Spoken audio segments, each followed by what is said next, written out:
तेरे वादे पे जिए तो ये जान छूट जाना कि खुशी से मर न जाते अगर एतबार होता। मई के महीने में अभी तक जितनी भी परीक्षाएं हुई हैं उनमें कोई ग्लिचेस ना आया हो, कोई महा ब्लंडर ना हुआ हो, ये तो हो ही नहीं सकता। और आज वही ब्लंडर जो है वो CUT UG के 30 मई की परीक्षा के पहली पारी में देखने को मिला। अब आप कहेंगे कि ठीक है, टेक्निकल ग्लिचेस थी, NTA ने माफ़ी भी मांग ली और जो है वो बता भी दिया कि ये सारी गड़बड़ी जो है वो TCS की वजह से थी, जैसे ठीक रहा। उनके नोटिस की आप लाइन देखिएगा जो सोशल मीडिया पे डाली गई कि TCS की वजह से ऐसा हुआ, टाइम पर पेपर अपलोड नहीं हो पाया, बच्चों को समय दिया गया। जी हाँ, मुझे भी पता है एक पत्रकार के नाते कि दोपहर बाद की पारी का जो एग्ज़ाम हुआ, जो कि 3 बजे के बजाय 4 बजे हुआ, वहाँ से किसी तरीके की जो है वो परेशानी वाली खबरें नहीं आई और वो परीक्षा निपट गई। लेकिन उनका क्या, जिनकी परीक्षा अब कल है, उनके दिमाग में लगातार घूम रहा है कि कल क्या होगा। और आप सोचिए उनका जो कल है वो आज ही रात के बाद शुरू हो जाता है। जी हाँ, नमस्कार, स्वागत है आपका हमारे इस YouTube चैनल पर। मैं मुनमुन श्रीवास्तव आपका हार्दिक अभिनंदन करता हूँ। इस चैनल पर आपने CUT की परीक्षा शुरू होने के साथ साथ लगातार जो है वो सेंटर रिपोर्ट देखी। शायद ये एकमात्र चैनल है जिस पर आपको ग्राउंड रिपोर्टिंग देखने को मिलती है। भीषण गर्मी में भी सुबह सुबह हमने जो है वो पहुंचकर स्टूडेंट्स के रिव्यू लिए। एक आध सेंटर छोड़ दिया जाए तो हम कमोबेश सभी सेंटर पर गए। आज जाना नहीं हुआ क्योंकि आज जो है वो मेरी माँ का स्वास्थ्य थोड़ा ठीक नहीं था और वो हॉस्पिटलाइज हैं। उम्मीद करते हैं कि जो है वो कल वो डिस्चार्ज हो जाएंगी। क्योंकि बहुत सारी चीज़ें देखनी पड़ती, घर परिवार भी देखना पड़ता है। और एक सजग पत्रकार होने के नाते मेरी कोशिश ये भी होती है कि सवाल किए जाएं। और ये सवाल अपने आप में बड़ा लाजमी है। जब एक पेरेंट ने एक मैसेज किया बड़ा अच्छा, और उन्होंने कहा कि सर जो है वो मेरे बच्चे का एग्ज़ाम कल सुबह है, हम क्या करें। क्योंकि 7 बजे सेंटर पर रिपोर्टिंग है और जाहिर बात है कि सेंटर जो है वो मेरे घर से 80 किलोमीटर दूर है, तो हमें तो अर्ली मॉर्निंग निकलना पड़ेगा। यही हालत आज भी थी स्टूडेंट्स के साथ, उनके पेरेंट्स भी। क्योंकि मुझे अभी तक जितने भी एग्ज़ाम सेंटर्स पे हम गए हैं, कहीं ऐसा नहीं हुआ कि आज तक कोई स्टूडेंट खुद से पेपर देने आया हो। उसके साथ उसके पेरेंट्स ज़रूर आए हैं और कईयों के तो 2-2 पेरेंट्स आए हैं, यानी पापा मम्मी दोनों आए हैं, या भैया दीदी दो भी, मतलब एक से अधिक जो है पेरेंट्स आए। और वो सब बाहर इंतज़ार कर रहे हैं और स्टूडेंट अंदर गया है पेपर देने के लिए और उसका बायोमेट्रिक ऑथेंटिकेशन ही नहीं हो पाया। पता लगा कि जो है वो सर्वर फेल है। कुछ स्टूडेंट कमेंट करके बता रहे हैं कि वो चले गए। उनके लिए हालांकि जो है वो NTA ने कहा है कि उनकी परीक्षाएं दोबारा आयोजित की जाएंगी, लेकिन इन सब में वो सवाल फिर से लाजमी आ गया है कि जो परीक्षा NTA की UG की CUT वो 31 मई को ख़त्म होनी थी, वो परीक्षा अब जाहिर बात है कि जुलाई के पहले सप्ताह तक पहुंच चुकी है। यानी 1 सप्ताह का डिले तो अभी हो गया है, क्योंकि NTA ने 27 को भी परीक्षा नहीं कराई, 28 मई को भी नहीं कराई, और अब आज की परीक्षा की पहली पारी में जो ये सारा महा ब्लंडर हुआ उसकी जिम्मेदारी, ठीक है आप कह रहे हैं कि हाँ आपकी गलती है, क्योंकि इस समय देश में जिम्मेदारियां खूब ली जा रही हैं, लेकिन एक्शन कितना हो रहा है उसको लेकर जो है वो अभी कुछ भी जो है वो चीज़ें सामने नहीं आई हैं। CBSE का ही देख लीजिए, 2 जून से रिपीट इन थ्योरी और सप्लीमेंट्री एग्ज़ाम के फॉर्म भरे जाएंगे और 1 जून को पोर्टल लॉन्च होने की डेट बताई गई है। क्या 1 जून को लॉन्च होगा या नहीं होगा, ये सवाल भी पेरेंट्स के मन में है। अब एक सवाल जो एक पेरेंट ने मुझसे पूछा, वो उनका सवाल यही है कि सर क्या अब जो है वो ड्यू का एडमिशन भी डिले होगा।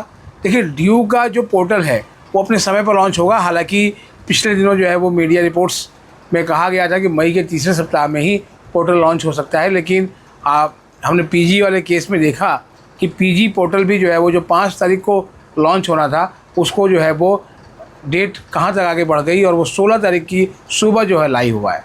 तो UG का कब होगा उसके बारे में भी आपको इस चैनल पर जानकारी मिलेगी। और अगर आपने अभी तक ये चैनल सब्सक्राइब नहीं किया है तो आप इस चैनल को सब्सक्राइब कर लें, क्योंकि अगर आप इसको रैंडम देख रहे हैं तो हो सकता है कि बाद में आपको वीडियो ना मिले। और दिल्ली विश्वविद्यालय की तमाम ऑथेंटिक इन्फॉर्मेशंस के लिए आप इस चैनल को सब्सक्राइब करके रख सकते हैं। अब आते हैं फिर से CUT की परीक्षा पर।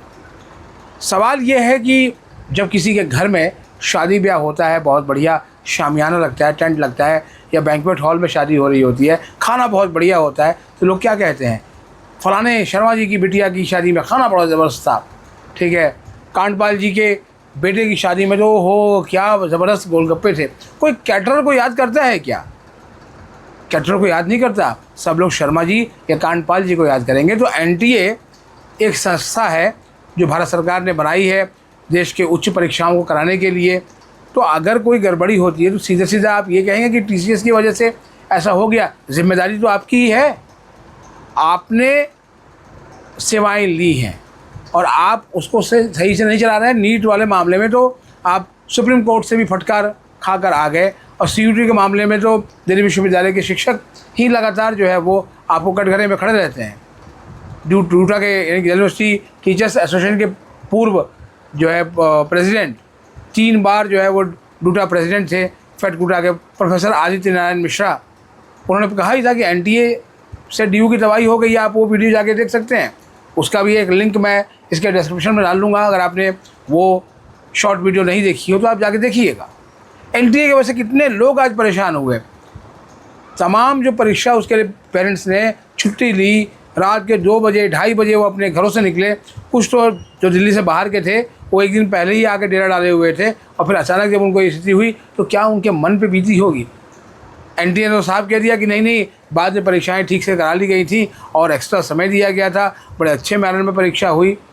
लेकिन आप सोच सकते हैं कि रिदम अगर एक बार टूट जाए तो क्या होगा। एक बच्चा आया है दूर दराज से सुबह सवेरे और धूप गर्मी इनको झेलते हुए, उसके ऊपर एक एंग्जाइटी है, एक प्रेशर है, और आप वहाँ ब्लंडर कर देते हैं कि आपका जो पोर्टल पे पेपर ही अपलोड नहीं होता। तो क्या तैयारी थी आपकी? तकनीक की ही तो बात हो रही है। सीबीएसई ने भी ओएसएम तकनीक लेके आए, लेकिन उसका खामियाजा बच्चे अभी तक भुगत रहे हैं। लेकिन सीबीएसई है जिसने अभी तक ओएसएम को जो है वो ख़राब नहीं कहा, या ये नहीं कहा कि ओएसएम की वजह से ये सारा रायता फैला। वही हाल एनटीए का भी है। हर बार एनटीए के साथ कुछ ना कुछ ऐसा होता है। पिछली बार भी एक सेंटर पर जो है परीक्षा 1.5 घंटा जो है वो दिल्ली के सेंटर पर लेट छूटी। पता लगा कि अंदर जो है वो कंप्यूटर ठीक से नहीं चल रहे थे, कीबोर्ड और माउस तो काम नहीं करते सेंटर पे। ये तो आए दिन की जो है बात थी। हालांकि इस बार टेक्निकल ग्लिचेस थोड़े से कम ज़रूर दिखे, लेकिन जाते जाते जब जैसे कहते हैं ना कि हाथी निकल गया और पूँछ रह गई, लेकिन उसे एक पूँछ के रहने से उन सभी बच्चों का नुकसान हुआ जिनकी परीक्षाएं बिल्कुल ख़त्म हो चुकी हैं। आपको जान के हैरानी होगी कि सीयूटी का जब पहला एग्ज़ाम 11 मई को था तो कुछ बच्चों की परीक्षा 12 मई को भी थी, यानी 11 और 12 में ही उनके जो है वो पेपर संपन्न हो गए। लेकिन अब जिनके साथ आज ये दिक्कत हुई है उनको अब दोबारा परीक्षा देना पड़ेगा, क्योंकि कई सेंटर्स ने बच्चों को सीधा कहा कि आप घर जाइए। बच्चे घर भी चले गए, और एक बार जाने के बाद जो है वो आना बड़ा मुश्किल होता है। लेकिन इस बात के लिए जो है वो ज़िम्मेदार किसको ठहराएं? एनटीए को कि आपने जो है ऐसा किया। सीबीएसई वाले मामले में सीबीएसई को। तो कहने का मतलब है कि जो संस्थाएं परीक्षा कराने के लिए ज़िम्मेदार हैं वो संस्थाएं जो है वो ठीकरा कहीं और फोड़ दे रही हैं। नीट का जब रीनीट होगा तो क्वेश्चन पेपर जो है वो सेना के हेलीकॉप्टर से भेजे जाएंगे। तो आप सोचिए कि क्या देश में एग्ज़ाम को लेकर ये स्थिति आ गई है, सेना का सहारा लेना पड़ रहा है। मई का महीना तो जिसे कहते हैं कि स्टूडेंट्स और पेरेंट्स के लिए एक काल बन के आया हुआ है। जहाँ उनके बच्चों की खुशी होनी थी वहाँ ऐसा लग रहा है कि जो है वो ये खुशी गम में कब बदल गई है। मैं तो यही कहूँगा कि इब्तिदाए इश्क है, रोज़ा है क्या, आगे आगे देखिए होता है क्या। क्योंकि अभी तो परीक्षा हो रही है, परीक्षा के बाद जो है वो प्रोविजनल आंसर की, फाइनल आंसर की, और उसके बाद नॉर्मलाइजेशन और पता नहीं क्या क्या होगा। तो इस साल भी जो है वो स्टूडेंट्स को जो है वो चैन नहीं लेने देगा एनटीए, ऐसा लग रहा है। हालांकि एक चीज़ ज़रूर बेहतर हुई है कि एनटीए के साथ जब दिक्कत ऐसी हो रही है तो तुरंत रिप्लाई ज़रूर आया, मतलब ढाढ़स तो एनटीए बधाई दे रहा है। फ़िलहाल मैं उन सभी स्टूडेंट्स को कहूँगा कि पैनिक होने की ज़रूरत बिल्कुल नहीं है, और ना ही किसी अपडेट के फास्ट अपडेट देने से आप जो है वो अपने आप को दिलासा दें। आप वेबसाइट पर देखें, आपका जो एडमिट कार्ड वगैरह है वो सब वहीं पर आएगा और कहीं नहीं आएगा। उसका लिंक भले ही हो सकता है कुछ चैनल आपको दे दें, लेकिन मैं आपसे यही कहूँगा कि आप जो है वेबसाइट पे जाके ही चीज़ों को डाउनलोड करें। रिवाइज एडमिट कार्ड जो है वो ज़रूर आएगा, जिनकी परीक्षाएं जो है वो रिशेड्यूल्ड होंगी, और उसको लेकर भी कई सारे जो है वो बातें एनटीए ने कही हैं, वो भी आप पढ़ लीजिएगा जाकर। फ़िलहाल आज के लिए इतना ही, काफ़ी जो है वो रात होने को है और आप भी बहुत स्ट्रेस में रहे होंगे। और सेकंड पाली वाले स्टूडेंट्स को बधाई कि उनको किसी तरीके से जो है वो परेशानी का सामना नहीं करना पड़ा। और कल जिनकी परीक्षाएं हैं उनको यही कहूँगा कि प्रभु के आगे हाथ जोड़ें कि परीक्षा आपकी बहुत अच्छे से संपन्न हो जाए, और आप सभी को ऑल द बेस्ट। हमारे चैनल पर नए हैं तो चैनल को सब्सक्राइब कर लें, और ये वीडियो आपको अच्छी लगी हो तो आप इसे लाइक करके हाइप दे सकते हैं, और अपने सवाल कमेंट बॉक्स में ज़रूर लिख दें। मिलते हैं एक और एपिसोड के साथ, तब तक के लिए नमस्कार।